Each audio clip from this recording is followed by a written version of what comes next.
మీ మోకాల నొప్పులకు ఎటువంటి సర్జరీ లేకుండా ఎపియాన్ పెయిన్ క్లినిక్ అందిస్తున్న అత్యాధునిక చికిత్స.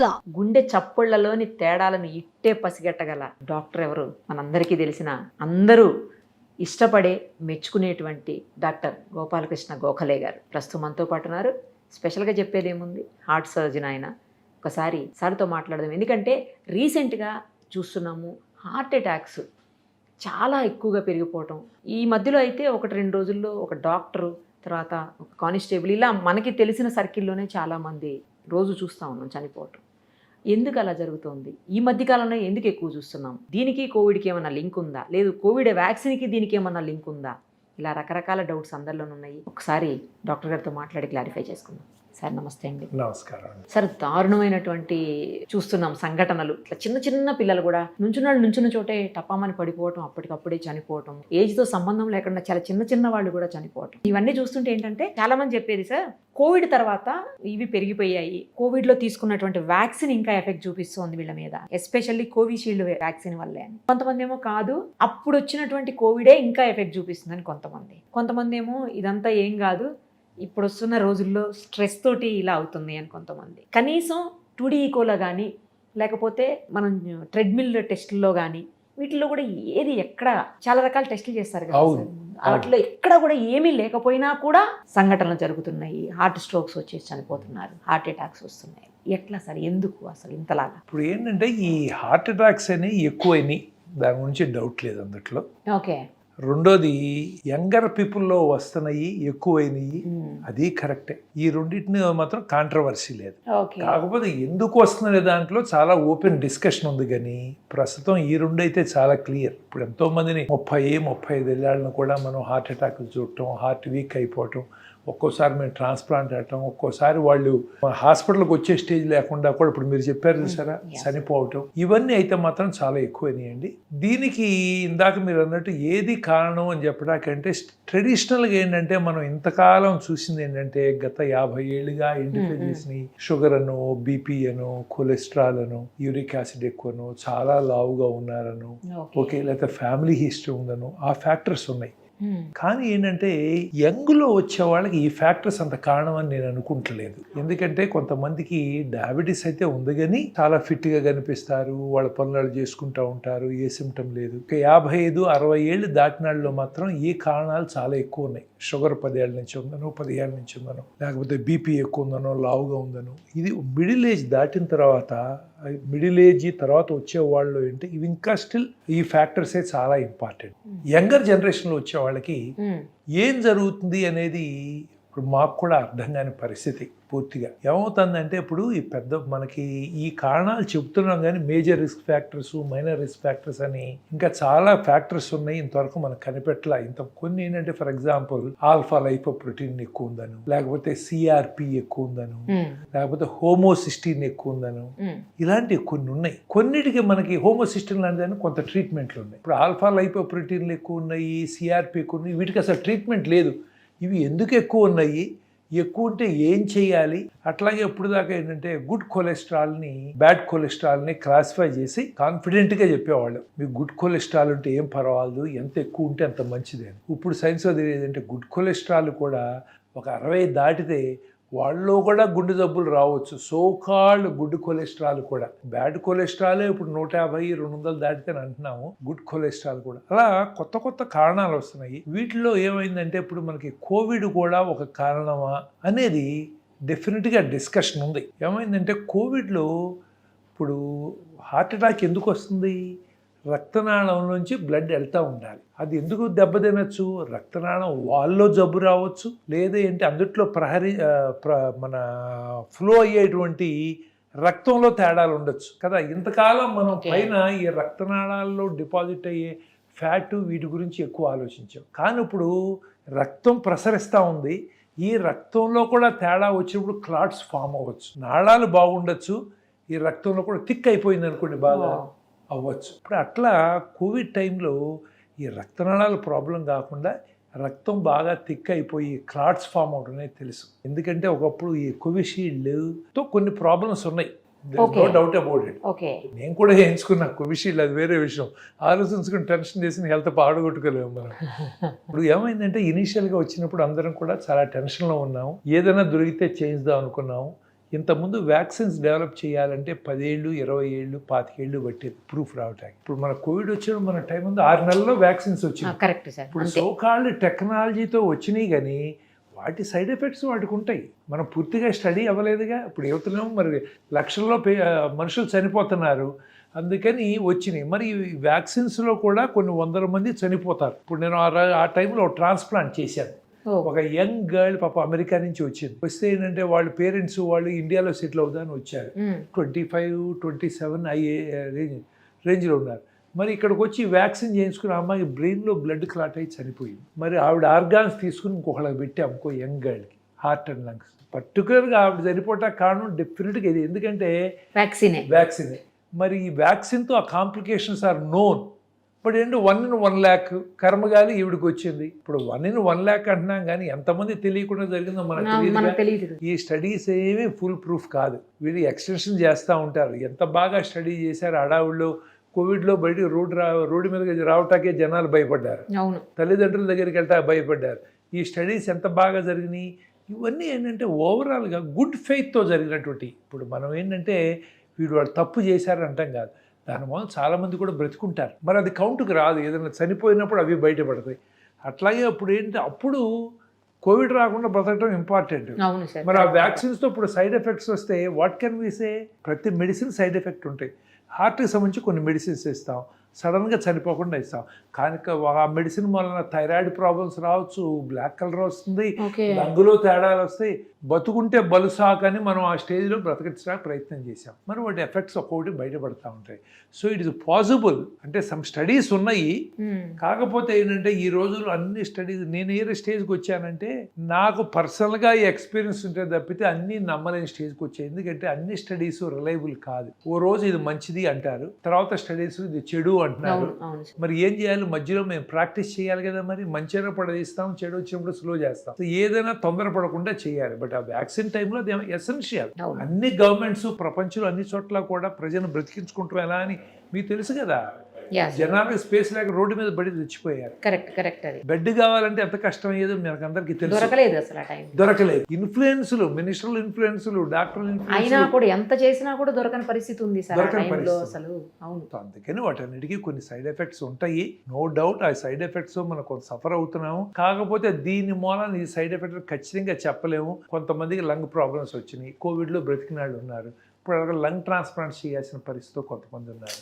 సో అందుకని అంటే కోవిడ్ కొంతవరకు కారణం, there is no doubt about it. ఏంటి ఆ జబ్బులో చనిపోయిన వాళ్ళందరూ కూడా కోవిడ్ కంటే కూడా బాడీ హైపర్ రియాక్ట్ అయింది. ఇప్పుడు మనం కొంతమంది ఇలా అన్నాం అనుకోండి, కొంచెం వాపు వస్తుంది, బాగా వాపు వచ్చింది అనుకోండి, అది పర్సనల్ ఎఫెక్ట్. ఇప్పుడు అట్లాగే పెన్సిల్తో కొన్ని లక్షల మంది బతికారు, కొంతమంది 100 మంది చనిపోయారు. అది ఎందుకది? పెన్సిల్ ఫాల్ట్ కాదు, బాడీ ఎలా రియాక్ట్ అవుతుంది దేనికన్నా మనకు తెలియదు. Each individual is different. Same medicine మన డిఫరెంట్, కానీ మెడిసిన్ అన్ని మానేస్తే మనకి ఏం మెడిసిన్స్ ఉంటాయి? ప్రతి మెడిసిన్ కూడా ఒక పాయిజన్. మరీ ఎసెన్షియల్ అయితే తప్పితే వాడకూడదు. సరైన డోసులో, తక్కువ డోసులో వాడితే కానీ పనిచేయదు. సో ఎంత మంచి మెడిసిన్ కూడా పాయిజన్. అందుకే చెప్తా, జనాలు వచ్చి మా అక్కడ నొప్పులు ఎక్కడ నొప్పులు అంటారు. అమ్మ, నొప్పులు ప్రతి వాడికి ఉంటాయి, బ్రతుకున్న వాళ్ళకి. మాకు నొప్పులు ఉంటాయి. అన్నిటికీ మందులు వాడద్దు.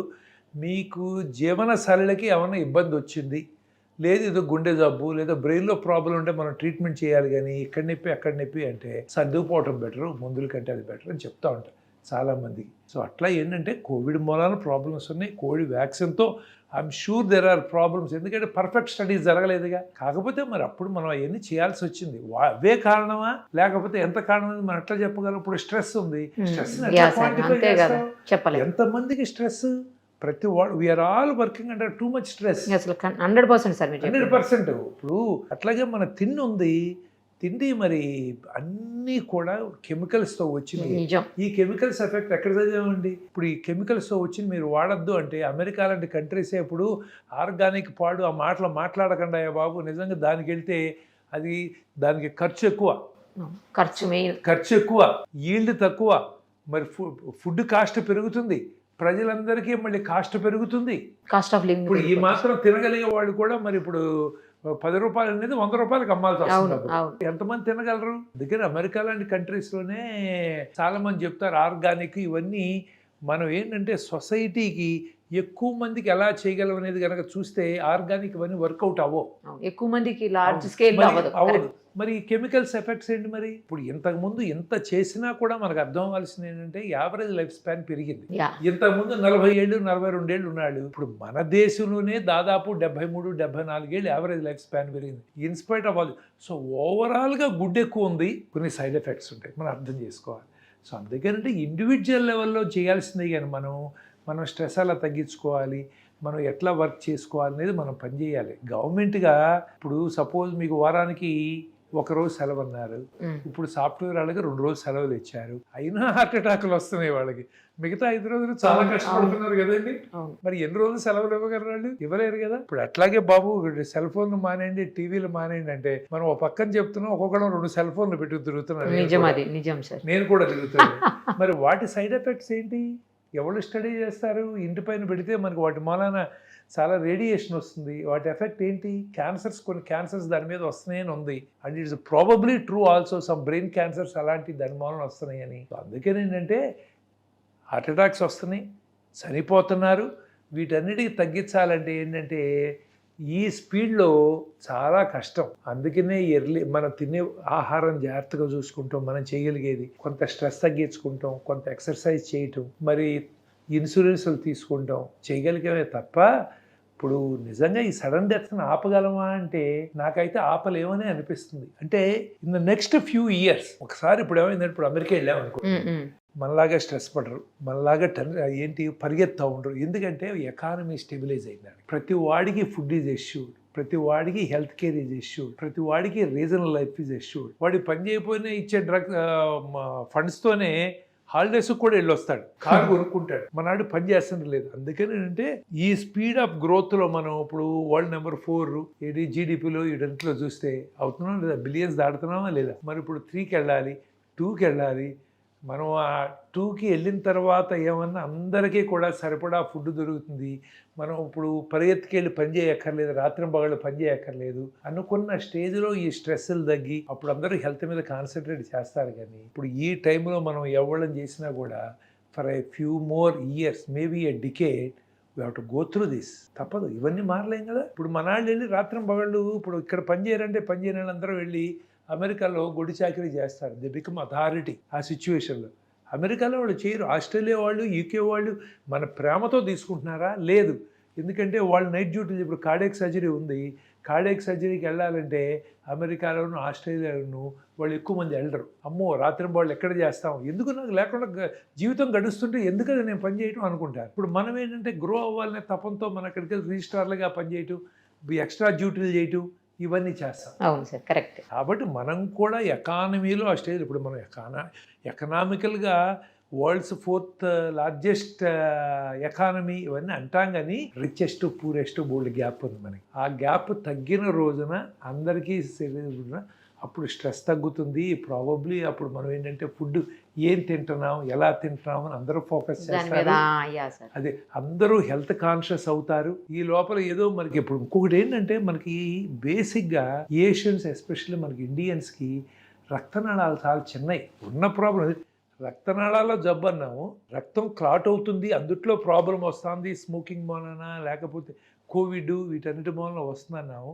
పైగా పైప్ సైజులు కూడా చిన్నవి మనకి. వాళ్ళకి ఇంత పైప్ ఉందనుకోండి, ఇంత పైపులో 50% బ్లాక్ అయినా మంచి ఫ్లో ఉంటుంది. ఇప్పుడు సైజ్ ఎంతే ఉందనుకోండి, 50% అయితే ఫ్లో అవటానికి ఏముంది అక్కడ. సో అందుకని మనం we are genetically more prone than others. So we are actually running against so many factors. ఇంకా కొంత టైం పడుతుంది స్టెబిలైజ్ అవ్వటానికి. అప్పుడు దాకా ఎవరి కాలం వీలైనంత వరకు చెప్పడం చాలా ఈజీ. ప్రాక్టికల్గా నాకు కష్టం, ఆ విషయం తెలుసు నాకు, నేనే అన్నీ చేయలేను. సో మనం ఏంటంటే కొంచెం రీజనబుల్గా ఎక్సర్సైజ్ చేసుకుంటా, తర్వాత ఏంటంటే ఫుడ్ వాచ్ చేసుకుంటా, తర్వాత వెయిట్ వాచ్ చేసుకుంటా, స్ట్రెస్ వీలైనంత వరకు తగ్గించుకుంటాకి sometimes we have to take holidays. ప్రపంచం గురించి మనం మానేసి మన గురించి కూడా ఆలోచించుకోవాలి. ఇప్పుడు నాకు ఇంత టైం పట్టింది, ఎన్నేళ్లుగా నేను పనిచేస్తున్నాను. ఇప్పుడు వారానికి 7 రోజులు పనిచేసాయి ఎంతగానో. ఇప్పుడు ఒక 5 రోజులు 6 రోజులు తగ్గించాలని ఈ జాన్యువరి నుంచి ట్రై చేస్తున్నా. ఇన్నేళ్ల తర్వాత ఈ పడికి లోపల కాలిపోవాల్సినవి కాలిపోయి ఉంటాయి కదా. అయ్యో సార్, అంటే ఏడాదిలో కనీసం 5-6 రోజులన్నా తగ్గిద్దామని. We have to slow down. అదే మా పిల్లలు అనుకోండి, వాళ్ళు ఇట్లా పరిగెత్తవు, they already started slowing down. అంటే వాళ్ళు 40-45 ఏళ్ళు వచ్చేటప్పటికి నేను ఇప్పుడు 60s దాటిన తర్వాత అనుకునే వాళ్ళు 45 అనుకుంటారు. So they will remain healthy. అది మరి నేను ఇందాక అన్నట్టు ఎకానమీ, థాట్ ప్రాసెస్, కంఫర్ట్స్ ఇవన్నీ మారాలి కదా, అందుకని వస్తాయి అన్నమాట. సో అందుకని life has become very stressful, there is no doubt about it. But unless we take extra time to cut down stress చేయాలి. ఇప్పుడు మీరు ఏమంటారంటే అందరం వచ్చి మనం చాలా ఈజీ చెప్పటం, మీరు మెడిటేషన్ చేయండి, ఎక్సర్సైజ్ చేయండి అని అంటాం. కానీ ఏమవుతుందంటే నేను ఇన్నేళ్ల నుంచి 35 ఏళ్ళ నుంచి ప్రాక్టీస్ చేస్తున్నాను హార్ట్ సర్జరీ. 85 అంటే ఇప్పుడు ఏంటి 40 ఏళ్ళు, యాక్చువల్లీ 40 ఏళ్ళు అయినా కూడా నాకు అన్నీ తెలుసని నేను కాన్ఫిడెంట్గా చెప్పలేను. నేను there is so much I don't know. ప్రతిరోజు నేర్చుకుంటానే ఉంటాం, కాన్ఫరెన్స్లకు వెళ్తాం, ఇంకా టెక్నాలజీస్ నేర్చుకుంటాం. మరి అటువంటిప్పుడు నువ్వు సడన్గా మానేసి నేను ఈ స్ట్రెస్ తగ్గించేసుకోవాలి, మెడిటేషన్ చేస్తాను కూర్చుంటే వస్తుందా? దానికి కూడా కొన్ని సంవత్సరాలు ప్రాక్టీస్ చేస్తే మనం స్ట్రెస్ని తగ్గించుకోగలం. ఓవర్ నైట్ సడన్గా తినేసి కూర్చుంటే స్ట్రెస్ తగ్గదు, మనకి తగ్గదు. కూర్చుంటే 10 నిమిషాలు కూర్చుంటే మనకి మెడిటేషన్ వచ్చేస్తుంది అనుకో. మరి యోగిలు వాళ్ళు కూడా మేము కార్డియాక్ సర్జరీ ఎలా ప్రాక్టీస్ చేస్తున్నామో 30 ఏళ్ళు 40 ఏళ్ళు ప్రాక్టీస్ చేసి ఒక స్టేజ్కి వస్తున్నారు. అందుకని మనం ఏంటంటే స్లో అవటం కూడా చాలా ప్రాక్టీస్ చేయాలి. రిలాక్స్ అవటం అనేది మర్చిపోయాము మనం. ఇప్పుడు మనం భోజనం చేస్తున్నా సెల్ ఫోన్లు మోగితే చూసుకుంటూనే. ఇప్పుడు అది కాదు, రష్యాకిను యుక్రెయిన్కి ఏం జరుగుతుంది, ఏం అవసరం వాడితో మనకి అయినా. అంటే కొంత నాలెడ్జ్ ఉండాలి, జనాలు అనొచ్చు ఈడేంటి ఇలా అంటాడని, ప్రపంచం తెలియాలి. నేనేమన్నా చేయగలనా? భోజనం చేసినప్పుడు కూడా ఏమైంది, అమెరికా, ఇరాన్, ఇజ్రాయెల్ ఏం జరుగుతుందంటే అన్నం తినేటప్పుడు బట్ అలా అయిపోయింది లైఫ్. ఆపలేకుండా ఉన్నాను, నేను కూడా ఆపలేకుండా ఉన్నాను. సరే రిలాక్స్ అవటం అనేది మనం నేర్చుకోవాలి. అందుకని చిన్నప్పటి నుంచి పిల్లల్నేమో ఐఐటీలు అని పరిగెత్తిస్తున్నాము, వాళ్ళని కూడా కొంచెం ఆడుకుంటాకి రిలాక్స్ అవటం చేయాలి. అది మనం వాలంటరీగా చేస్తే తప్ప ఏ ఫ్యాక్టర్, కొంతమందికి స్ట్రెస్ ఇంపార్టెంట్, కొంతమందికి ఫుడ్ ఇంపార్టెంట్, కొంతమందిలో డయాబెటీస్ ఇంపార్టెంట్. మనం ఏదో ఒకటి పని చేస్తూ ఉంటే తప్పితే నిజంగా మనం తగ్గించలేమండి. We're going to see more and more media. ఎందుకంటే మనకి అవేర్నెస్ పెరిగింది కదా, ఏమైనా జరిగితే హార్ట్ అటాక్ వచ్చిందని ఇప్పుడు మీరున్నారు, మీకు అవేర్నెస్. ఇంతకుముందు ఏమైనా చనిపోతే ఎవరిని పట్టించుకునేవాడు. సో అందుకని ఏంటంటే మనం ఫ్యూ మోర్, నేను అనుకుంటున్నాను at least another decade we are going to this, ఇది ఎపిడమిక్ ఆఫ్ దిస్ థింగ్ అండి. ఇప్పుడు నుంచి జనాలు కొంచెం రిలాక్స్ అవడం నేర్చుకుని కొంచెం వాళ్ళ హెల్త్ జాగ్రత్తగా చూసుకుంటా మనం ఓకే, మనం అన్నిటికీ పరిగెత్తద్దు అని అనుకుంటే, నేను చెప్తున్నాను కదా నాకు 35 ఏళ్ళు పెట్టాడు కార్డియాక్ సర్జరీ ప్రాక్టీస్ చేసిన. I want to slow down. నేను లేకపోతే ప్రపంచం ఆగదు, నాకు తెలిసి ఆ విషయం. బట్ మనం ఎంతసేపు మనం లేకపోతే ప్రపంచం ఆగిపోతుంది, ఫ్యామిలీ కొంపలు మునిగిపోతాయి అనుకునే ఫాల్స్ ఒపీనియన్లో పరిగెత్తున్నాము. So we need to relearn lot of things. Younger they start, they are going to stay healthy, probably enjoy the fruits better. కానీ నాకు డౌట్ ఏంటంటే సార్, మీరు స్ట్రెస్ తోటి అన్నారు, ఓకే నేను కూడా అది ఒప్పుకుంటాను, స్ట్రెస్ వల్ల చాలా ప్రాబ్లమ్స్ వస్తాయి. పిల్లల్లో స్ట్రెస్ ఏంటి, పిల్లలు ఎందుకు మరి? ఏమండి ఈ రోజుల్లో పిల్లలకు ఉన్న స్ట్రెస్ తల్లిదండ్రులతో, టీచర్స్తో తక్కువ అండి. ప్రాబబ్లీ వాళ్ళకి స్ట్రెస్ తక్కువ ఉండేది వాళ్ళ గ్రాండ్ పేరెంట్స్తోనేమో అని నాకు ఇప్పుడు అనిపిస్తుంది. గ్రాండ్స్ అన్నావు, సో అందుకే ఏంటంటే మనం వెనకేసుకు వస్తాం కాబట్టి వాళ్ళ గ్రాండ్ చిల్డ్రన్ అనుకుంటా. కానీ ఎంత స్ట్రెస్ అండి పిల్లలకి, ప్రతిదానికి కంపేర్ చేస్తాం. పిల్లల్లో సూసైడ్స్ ఎన్ని పెరిగినాయి, మార్కులు రాలేదని. మొన్న మధ్య కదండి, ఇప్పుడు ఈ ఇయర్ లాస్ట్ ఇయర్ ఉంటాను, ఏదో మెడికల్ కాలేజీలో సీట్ రాలేదని సూసైడ్. అయ్యో 10th క్లాస్ ఫెయిల్ అయితే సూసైడ్. నేను ఏంటంటే చాలా స్ట్రెస్. వాళ్ళకి చిన్నపిల్లలుగా ఉండట్లేదు కదా మనం నువ్వు అది అవ్వచ్చు ఇది అవ్వచ్చు అన్నీ చేస్తున్నాం. I have gone through this. నేనేమి చేయలేదు అవతల చెప్పట్లేదు, నా ప్రాక్టికల్ లైఫ్ ఎక్స్పీరియన్స్తో చెప్తున్నాను. We have done that. We have put children under lot of stress. We are keeping them under stress. వాళ్ళు హాయిగా ఆడుకుంటాకి, వాళ్ళ మైండ్లో ఎక్స్ప్రెస్ చేయటానికి కూడా మనం టైం ఇవ్వట్లేదు కదా. అందుకేనంటే ఉన్నాయి, బట్ అవే కాదు ఇంకా ఫ్యాక్టర్స్ ఉన్నాయి. ఇప్పుడు వాళ్ళ ఫుడ్, మనతో పాటు వాళ్ళు అదే ఫుడ్ తింటారు. అట్లాగే పిల్లలు గుండె జబ్బులు ఉంటాయి చిన్నపిల్లల్లో. మనం అందరికీ టెస్టులు చేయించాం కదా. ఇప్పుడు వాటిని బాగా, ఇప్పుడు నేను చెప్పానని చెప్పి ఎవరే నువ్వు డాక్టర్ గోఖలే చెప్పాడు, నువ్వు ఈ నుంచి చదువు తగ్గించు, బయటికి వెళ్ళి 1 గంట పరిగెత్తన్నా అనుకో, ఒక టపాన్ చనిపోయాడంటే వచ్చి తిడతారు నన్ను. ఎందుకంటే ఇప్పుడు పిల్లల్లో కూడా కొన్ని గుండె జబ్బులు ఉంటాయి. వాళ్ళు ఎక్సర్సైజ్ చేసేటప్పుడు స్ట్రెస్లో ఉన్నప్పుడు అట్లా అయిపోతాయి. కొన్ని జబ్బులు ఉన్నాయి. అందుకని అమెరికా లాంటి వాటిలో అంటే స్కూల్ కాంపిటీషన్స్కి వెళ్ళే ముందర వాళ్ళకి టెస్టులు చేస్తారు. బై బర్త్ తేడా, హైపర్ట్రోఫిక్ కార్డియోమయోపతి అని ఉంటారు, అయోటిక్ స్టెనోసిస్ అని కొన్ని జబ్బులు ఉంటాయి. అట్లాగే హార్ట్లో ఇంకా కొన్ని మయోపతి, ఒక్కోసారి వైరల్ ఇన్ఫెక్షన్స్ ఎంత కామన్. మనం లేటెస్ట్ ట్రీట్మెంట్లు తీసుకొస్తున్నాం, కానీ నేచర్ ఏంటి, ఏదో రకంగా చంపాల్సిందే కదా మనని. మరి చైనాలో వుహాన్లో వైరస్ అనండి, కోవిడ్ అనండి, ఇలాంటి ఎన్ని వస్తున్నాయో మనకు తెలియదుగా. ఇప్పుడు మనం యాంటీబయాటిక్స్తో బ్యాక్టీరియా రెసిస్టెంట్ కొత్త బగ్స్ వస్తున్నాయి. We are also contributing to it. వాటితో మరి హార్ట్లో కొంతమంది మయోపతిలు వచ్చి హార్ట్ వీక్లు అయి ఉండొచ్చు, వాళ్ళు సడన్ గా చనిపోతారు. అందుకంటే మనం బాగా కనిపిస్తున్నాడు కాబట్టి ఇటు బాగున్నాడు, పిల్లడు కాబట్టి చాలా బాగున్నాడు అని అనుకుంటాక లేదు. ఇప్పుడు తల్లిదండ్రులకి ఎర్లీగా హార్ట్ ప్రాబ్లమ్స్ వచ్చినప్పుడు వాళ్ళ కొలెస్ట్రాల్ లెవెల్ 10 ఏళ్ళు 12 ఏళ్ళ నుంచి చెక్ చేయాలి వాళ్ళకి. ఇప్పుడు అట్లా మల్టిపుల్ ఫ్యాక్టర్స్ ఉంటాయి. వీటన్నిటిలో మనం నోటీస్ ఎక్కువ చేస్తున్నాము. మనం మరి అన్హెల్దీ హ్యాబిట్స్ ఎక్కువ అయిపోయినాయి. ఇప్పుడు కష్టపడటం అనేది అంటే physical activity helps health better than mental activity. మరి ఇంతకుముందు ఫిజికల్ యాక్టివిటీ ఉండేది, ఇప్పుడు లేదు. అట్లా అని చెప్పి వాళ్ళు చనిపోయేవాళ్ళు. ఇప్పుడు ఇంతకుముందు లైఫ్ స్పాన్ తక్కువ ఎందుకు ఉందంటే వైరల్ ఇన్ఫెక్షన్స్ వచ్చి చనిపోయేవాళ్ళు, బ్యాక్టీరియల్ ఇన్ఫెక్షన్స్ చనిపోయేవాళ్ళు. ఇప్పుడు అవి కాకుండా మనం ఎక్కువ కాలం బ్రతుకుతున్నారు. వాళ్ళు దీంతో చనిపోతున్నారు. 65-75 మధ్యలో వస్తేనేమో హార్ట్ జబ్బులు చచ్చిపోతున్నారు. 75 దాటితేనేమో క్యాన్సర్స్తోనూ, లేకపోతే డీజనరేటివ్ ఆల్జీమర్స్, లేకపోతే చూసేవాళ్ళు లేకో వాడితో చనిపోతున్నారు కదా. ఏదో రకంగా ఒక స్టేజ్ దాటితే వస్తుంది. కాబట్టి ఏంటంటే మనం ఐ థింక్ ఇప్పుడు వీ నీడ్ టు, ఇప్పుడు మోడీ గారు yoga, he's trying to promote his best because they are good. ఇప్పుడు అట్లా అని చెప్పి మోడీ గారికి ఎంత స్ట్రెస్ ఉంటుంది, అంతే కదా సార్.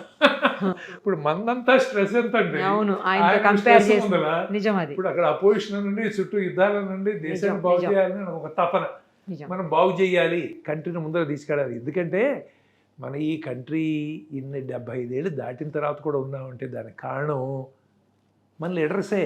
మరి మంచి లీడర్స్ మనం చేయాలనుకుంటే ఒక్క leader can change lakhs of peoples lifes. That is what is happening now కదా. మరి బాగు చేయాలని అందరి కోసం అంతా ఆయనకి స్ట్రెస్సే కదా. ఇప్పుడు మెడిటేషన్ చేయిస్తే ఏంటి, ఆయన మెడిటేషన్ ఆయన చేసుకోవచ్చు. ఇప్పుడు యోగా చేస్తే హెల్త్కి మంచిది. It's proven. యోగా చేస్తే అంటే ఒక అరగంట వాకింగ్ చేసినట్టే, ఒక అరగంట యోగా చేస్తే జాయింట్ పెయిన్స్ ఉన్నాయి, కదలలేవు, అవి చేస్తే ఈక్వల్ బెనిఫిట్ ఉంది. ఓకే, మరి ఈక్వల్ బెనిఫిట్. దీనికి ఏంటి మనం వేలు కట్టక్కర్లేదు, అలాంటివన్నీ ఉన్నాయి. సో అందుకేనంటే ఇది అ కాంప్లికేటెడ్ స్టోరీ. మనం ఒక దాంతో మనం ఇది చేస్తే తగ్గుతుందని మనం చెప్పలేము. మల్టీ ఫ్యాక్టోరియల్ అని అంటాం. మీకు పని చేసి నాకు పని చేయదు, నాకు పని చేసిన ఆయనకి పని చేసి మన ముగ్గురికి పని చేయింది, ఇంకోటి పని చేస్తుంది. అందుకంటే మల్టిపుల్ యాంగిల్స్లో మనం చూస్తా మనం కరెక్ట్ చేస్తున్నామా, we can improve it or not. ఇప్పుడు మేము సర్జరీ చేస్తున్నాం, ఈ పేషెంట్ అరే మనం ఆ టైం చేస్తే ఇదే ఆపరేషన్ చేస్తే పాపం మనం సేవ్ చేయలేకపోయాం, ఈ పేషెంట్ అదే ప్రాబ్లం ఎలా సేవ్ చేయొచ్చు అని we do lot of ground work. మేము దేవుళ్ళం కాదు కదా. ఇప్పుడు ఆపరేషన్ చేస్తే కొంతమంది చనిపోతారు, చేయకపోతే బాగుండేవారంటే మనకేం తెలుసు, తెలియదు కదా. So we try to improve our results, try to do more. అట్లాగే అంటే ఈ విషయాల్లో కూడా how you can take care of our results. Sir మరి కొంతమందిలో టెస్టులు చేయించుకుని 2D ఈక్వలెంట్ టెస్టులు చేస్తారు కదా సార్, ఆ టెస్టులు చేయించుకున్నా కూడా అందులో ఏమీ లేకపోయినా చనిపోయే పరిస్థితులు వస్తుంది. చనిపోతారు. ఎందుకంటే ఇప్పుడు నేను అన్నాను సార్ మల్టీ ఫ్యాక్టర్లని. సార్ ఆయన సిగరెట్ తాగడు, ఆల్కహాల్ తీసుకోరు, రోజు పూజ చేసుకుంటాడు, ఒక గంట పూజ చేస్తే చెప్పిన డాక్టర్ అలాగే ఏ హ్యాబిట్ లేదు, అదే చేసుకుంటాడు, ఇవన్నీ అంటారు. అయినా ఎందుకు వస్తుందంటే బోల్డ్ మనకు తెలియని రీజన్స్ ఉన్నాయన్నమాట. అట్లాగే ఇప్పుడు ఈ ఎకోలు, ఈసీజీలు ఒక 20 ఏళ్ల తర్వాత ఏనా డాక్టర్ అది ప్రిమిటివ్ టెస్టులు చేసేవారు, ఇంత సింపుల్ టెస్ట్ పైన ఎలా పెడితే తెలిసిపోతుంది అనేది టెస్టులు వస్తాయి. ఇది డెవలప్ అవుతాయి అనమాట. హార్ట్ అటాక్ వచ్చి హార్ట్ దెబ్బతింటేనే ఈసీజీలోను ఎక్కువలోనూ కొంత ఐడియా ఉంటుంది. ఓకే, అందుకని ట్రెడ్మిల్ టెస్ట్ కంపల్సరీ. చాలామంది ఏంటంటే ఈ చిన్న వాటిలో లిపిడ్ ప్రొఫైల్, ఈసీజీ, ఎక్కువ హీమోగ్లోబిన్ చెక్ చేసి అంతా బాగున్నారు కాదు. నిజంగా హార్ట్ చేయాలి, టీఎంటీ అన్నా మినిమం చెయ్యాలి. టీఎంటీ చేస్తే అది కూడా 100లో 50-60 మందికి తేడాలు చూపిస్తుంది. మిగతా 50-60 మందికి గుండె జబ్బున్నా చూపించదు. అందుకనే డాక్టర్ ఉన్నాడు మధ్యలో. ఎందుకంటే చూసి లేదండి మాకు కొంచెం డౌట్గా ఉంది, మీరు సిటీ స్కాన్ చేయించండి, లేకపోతే మీరు యాంజియోగ్రామ్ చేయించండి, లేకపోతే న్యూక్లియర్ స్కాన్ చేసి అంటాం. అవి కూడా 99% పర్ఫెక్ట్. ఏంటి ఆ టెస్టులు చేసినా చూసేది ఎవడు మనిషి కదా. ఇప్పుడు ఏఐ వస్తుంది మనకి. ఏఐ వచ్చినప్పుడు ఏమవుతుందంటే నా ఎక్స్పీరియన్స్ 100 మందిలో ఉంది, నేను మళ్ళీ ఒక సంవత్సరం అయితే మర్చిపోవచ్చు. ఏఐ మర్చిపోదు. ఆ 100 మందిని కలెక్ట్ చేస్తుంది. 101 వాడిని ఆ యాంగిల్లో కూడా చూస్తుంది. Okay. ఎందుకంటే it is going to make things even better. టెస్ట్లు బాగున్నంత మాత్రాన డాక్టర్ దగ్గరికి వెళ్ళి వచ్చాం బాగున్నాడు, అడిగిన డాక్టర్ పనిమాలిన డాక్టర్ ఇవాళ చచ్చిపోయాడు మొన్నే చూసాం అంటే అది డాక్టర్కి లిమిటేషన్స్ ఉన్నాయి, మనిషి కదా, టెస్ట్లకి లిమిటేషన్స్ ఉన్నాయి. అందుకని 3-4 టెస్టులు చేస్తే వాటి సెన్సిటివిటీ పెరుగుతుంది 50 నుంచి 60.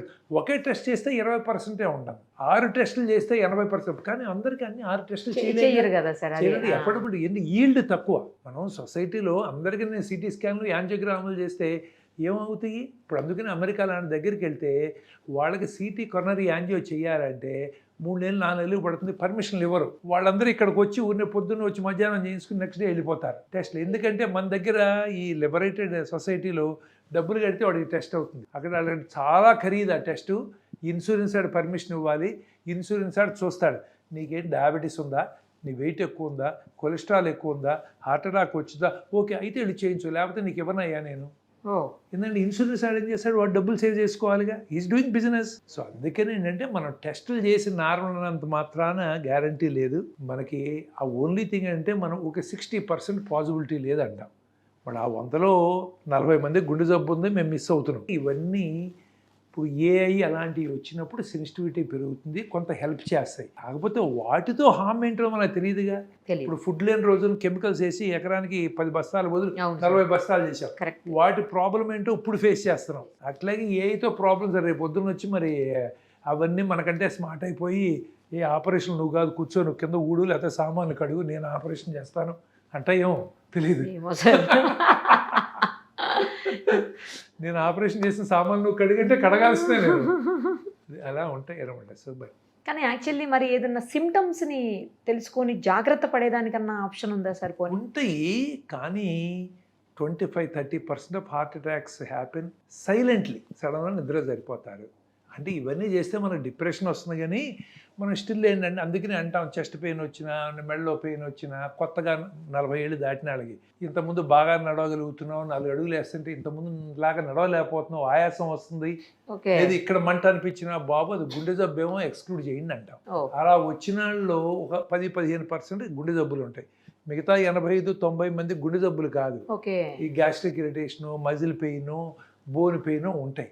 కాకపోతే ఇవి ఎక్స్క్లూడ్ చేయడానికి బోల్డ్ టెస్టులు చేయాలి. అందుకని ఒక సిమ్టమ్ ఉంది, కానీ ఆ సిమ్టమ్ ఓన్లీ గుండెకి స్పెసిఫిక్ ఏమి ఉండదు. ఇక్కడ పెయిన్ వచ్చిందంటే స్కిన్లో ప్రాబ్లం రావచ్చు, పైన మజిల్లో కింద మజిల్లో రావచ్చు, బోన్లో రావచ్చు, హార్ట్ బయట ఉన్న ఈసోఫాక్స్ ఇంటెస్టైన్స్ వాటిలో రావచ్చు, గుండెలో కూడా కావచ్చు. కాకపోతే అవన్నీ చంపవు కాబట్టి దీనికి కొంచెం టెస్టులు చేస్తాం.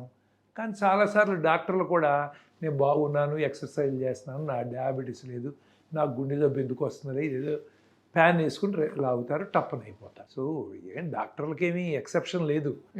చాలాసార్లు డాక్టర్లు కూడా ఇదే ప్రాబ్లం. కొంతమంది పేషెంట్స్ వస్తారు, సార్ మేము డాక్టర్ దగ్గరికి వెళ్ళాం సార్, గుండె జబ్బు నీకేమీ లేదయ్యా బాగుందన్నారు, ఈ యాంజియోగ్రామ్ చేయండి సార్ అని అడిగాం. యాంజియోగ్రామ్ వద్దన్నాడు సార్ డాక్టర్ గారు, అయినా మేము ఇన్సిస్ట్ చేసాం, యాంజియోగ్రామ్స్ ఇన్ని బ్లాక్లు ఉన్నాయి, మనం మీ దగ్గరికి సర్జరీకి వచ్చామంటారు. సో అది కూడా చూస్తాం మేము. సో అందుకని ఓవరాల్గా ఏంటంటే యూనిట్లో కొంత ఫిలసాఫికల్గా వెళ్ళి మనం ఆరోగ్యం జాగ్రత్తగా ఉంటాం, మనం కొంచెం కొంత స్లో అవటం, కొంత టైం మనకంటూ మనం కేటాయించటం. ఓకే, మనం చేసేది కూడా మనం ఒక్కొక్కసారి మనం ఇంట్రోస్పెక్ట్ చేసుకుంటాం. ఇలాంటివి చేసుకుంటూ ఉంటే ఓవరాల్గా సొసైటీ ఇంప్రూవ్ అయ్యే కొద్దీ ఇవి కూడా తగ్గుతాయి తప్ప అప్పుడు అమెరికాలో ఇంత తొందరగా జరగవు. 30-35 ఇయర్స్కి వాళ్ళకి ఈ ప్రాబ్లం లేదు. వాళ్ళకి ప్రాబ్లం ఎందుకంటే మరి వాళ్ళు ఐఎమ్ షూర్ పొల్యూటెడ్ ఫుడ్ తింటున్నారు, కాకపోతే పొల్యూషన్లో వాళ్ళ రెస్ట్రిక్షన్స్ ఎక్కువగా. మనం ఏదైనా చేయొచ్చు. ఆర్ఎంపీ నా పక్కనే ఆర్ఎంపీ ప్రాక్టీస్ చేసి మొన్న ఎవరో వేశారు, ఎక్కడో అహ్మదాబాద్లోనో ఎక్కడో 800 గుండె ఆపరేషన్ చేశాడని చెప్పారు. వాడు సర్జరీ చేయలేదు, స్కిన్ ఇన్జెక్షన్ ఇచ్చాడు, వాడి దగ్గరికి 300 మంది వెళ్ళాడు, 3 సంపాదించాడు, 3 పేరుంది, చివర పట్టుకుని జైల్లో వేశారు. నా పక్కనే ప్రాక్టీస్ చేయొచ్చు, మనం ఏదైనా చేయొచ్చు ఈ దేశంలో కదా. అదే మందులు ఇవ్వటానికి మేము ఎస్టేట్ చేస్తాం, ఆర్ఎంపీ ఎంపీలు రాసేస్తారు. సో కాబట్టి నేను అనేది ఏంటంటే వీటిలో మన దేశంలో డ్రగ్స్ ఉంది, మన దగ్గర ఉన్న డ్రగ్స్ అన్నీ కూడా FDA అప్రూవ్ రావు. ఎందుకు మరి? వాళ్ళకి చాలా స్ట్రిక్ట్ స్టాండర్డ్స్ ఉంటాయి వాళ్ళకి. మన దగ్గర ఆ స్టాండర్డ్స్ లేవు. యూరోప్లో కొంచెం తక్కువ స్టాండర్డ్స్, అందుకని మన మందులు కొంచెం యూరోప్లో తొందరగా అవుతాయి. బట్ అమెరికాలోకి వెళ్ళిన డ్రగ్ అంటే బోల్డ్ స్టాండర్డ్ వాళ్ళు వస్తారు, ఇన్స్పెక్ట్ చేస్తారు, ఇరదీస్తారు, బోల్డ్ ఇన్స్పెక్షన్లు ఒప్పుకోరు, ఇన్ని ఉంటాయి. మరి ఎంత పొల్యూషన్ ఉందో మన మందుల్లో కూడా. అంతే కదా సార్. ఉందా లేదా? ఆ మందులతో చాలా మంది బతుకుతున్నారు, కానీ కొంతమందికి ప్రాబ్లమ్స్ వస్తున్నాయి. అంటే మీరు గనక ఏది మనం రిస్క్ బెనిఫిట్ రేషియో చూసుకుంటే చాలామంది సర్వ్ అవుతున్నారని కొంతమందికి రిస్క్ పెరుగుతుంది. ఓకే. మరి అవన్నీ మన స్టాండర్డ్స్ ఇంప్రూవ్ అయిన రోజున అప్పుడు మనం డెవలప్డ్ కంట్రీ. ఇప్పుడు ఈ రోజున మనం 4th లార్జెస్ట్ ఎకానమీ అయినా ఎవరినో ఒక్కడిని వచ్చి ఇది డెవలప్డ్ కంట్రీ అనమనండి. మనకున్న వెనకాల ఎకానమీస్ ఉన్నాయి. ఇప్పుడు ఐ థింక్ లండన్, ఫ్రాన్స్ ఇవన్నీ behind us, but they are developed countries, we are not developed countries. ఆ స్టాండర్డ్స్ రాలేదుగా. సో అందుకని ఆల్ దిస్ ఓవరాల్గా స్టాండర్డ్స్ మనుషుల థింకింగ్లోను, ప్రాసెస్లోను, ఇంప్లిమెంటేషన్ థింకింగ్ పెరిగిన రోజున then they will start coming down. ఇప్పుడు 30-35 ఏళ్ళ హార్ట్ అటాక్లు అమెరికాలో రావండి, ఇంత రావు. వాళ్ళు పిల్లలు ఉన్నారు, మరి వాళ్ళకి కొన్ని టెస్టులు చేస్తున్నారు, మన దగ్గర జరగవు. అందుకని ఏంటంటే ఇది all there is a system problem, there is a human problem. ఇవన్నీ కూడా ఏంటంటే మనం ఓవర్ నైట్ దీనికి ఇది మనం చేస్తే వెంటనే రికవర్ అవుతాము అన్నట్టు ఉండదు. ఇవన్నీ ఆలోచించాలి. తెలియని చాలా ఉన్నాయి. మనకే కాదు, అమెరికాలో మనుషులు కూడా ఎక్స్పోజ్డ్, తెలియనాటికి ఎక్స్పోజ్ అయ్యారు. But they are able to control. వాళ్ళ హార్ట్ అటాక్స్ పెరగట్లేదే, వాళ్ళ హార్ట్ అటాక్స్ తగ్గుతున్నాయి, మనవి పెరుగుతున్నాయి. అందుకని ఇవన్నీ కూడా నేను అన్నట్టు మనం ప్రతి దాంట్లో ఫుడ్ దగ్గర నుంచి, స్ట్రెస్ దగ్గర నుంచి, అవన్నీ చాలా ఫ్యాక్టర్స్ డెఫినెట్గా కాంట్రిబ్యూట్ చేస్తున్నాయండి. There is no doubt about it. డెఫినెట్గా కాంట్రిబ్యూట్ చేస్తున్నాయి. క్వాంటిఫై చేయలేము దాన్ని, అన్నిటినీ క్వాంటిఫై చేయలేము. System improve. ఇప్పుడు ఇంతకుముందు హార్ట్లో వాల్వ్ ప్రాబ్లమ్స్ వచ్చాయి, రొమాటిక్ వాల్వ్స్ అని వచ్చాయి. రొమాటిక్ ఫీవర్ నుంచి గొంతు నొప్పి వచ్చి పూర్ సోషియో ఎకనామిక్ స్టేటస్లో ఉన్నప్పుడు వాటి నుంచి హార్ట్ దెబ్బతినేది. వాటికి వాల్వ్లో మారుస్తూ ఉండేవాళ్ళు, జబ్బులు ఉండేవి అనమాట. ఇప్పుడు ఎకానమీ ఇంప్రూవ్ అయినా రొమాటిక్ ఫీవర్ తగ్గిపోయింది. వీ హార్డ్లీ గెట్ ఆ వాల్వ్ పేషెంట్స్. అది మేము చూస్తున్నాం కాబట్టి మాకు తెలుసు. అది side effect of better side effect of economy improvement. ఎందుకంటే అందరికీ సరైన ఫుడ్ వస్తుంది, యాంటీబయాటిక్స్ కాస్ట్ తగ్గినాయి, డాక్టర్లు ఎక్కువ మంది అయ్యారు, వాళ్ళకు కూడా ఆరోగ్యశ్రీ ఏదో ఒకటి తొందరగా హాస్పిటల్కి వెళ్ళగలుగుతున్నారు. వాటి ఎఫెక్ట్స్ ఇలా తెలుస్తాయి అన్నమాట. ఓవరాల్గా మేము చూస్తున్నాం కాబట్టి ఇవి కూడా అంతే. హార్ట్ అటాక్స్ మీరు ఎప్పుడో తగ్గడం మొదలవుతాయి, 10 ఏళ్ళ తర్వాత వస్తారు. మనకి ఎందుకని ఇంతకుముందు ఉండే ఇప్పుడు తగ్గినాయి, మీరు ఏం చేశారు డాక్టర్ గారు అంటే ఏం చేయలే, మేము స్పెషల్గా ఏం చేయలేదు. బట్ మల్టిపుల్ ఫ్యాక్టర్స్లో ఇంప్రూవ్మెంట్ వచ్చి మన క్వాలిటీ ఆఫ్ ఫుడ్లో, తినే ఫుడ్లో, థింకింగ్లో, ఎక్సర్సైజుల్లో, మరి రిలాక్సేషన్లో, వీటన్నిటిలోనూ కూడా ఇంప్రూవ్మెంట్ వచ్చి తగ్గుతాయి.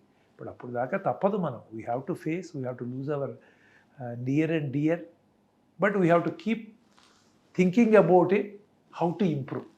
అప్పుడు కానీ సిస్టమ్ ఇంప్రూవ్ కాదు. చాలా చక్కగా చెప్పారు sir. Thank you sir, thank you so much. I only wish that will be able to save these younger people. Suman టీవీలో మీ పర్సనల్ అండ్ బిజినెస్ ప్రమోషన్స్ కోసం కింది నెంబర్కి కాంటాక్ట్ చేయండి.